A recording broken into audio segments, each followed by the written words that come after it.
Welcome back everyone to another Subnautica 2 tutorial. In this video, I'm going to show you how you can change your in-game language. So let's get started right away. First of all, open up Subnautica 2 on your device, and once you are taken into the home page, you will see the settings option, which is at the middle of the bottom section.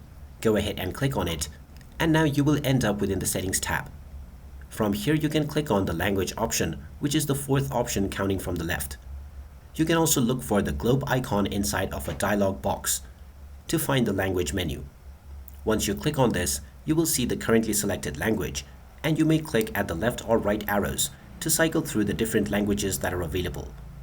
Once you have found your desired language, you can click on the Apply button, and this will apply your language right away.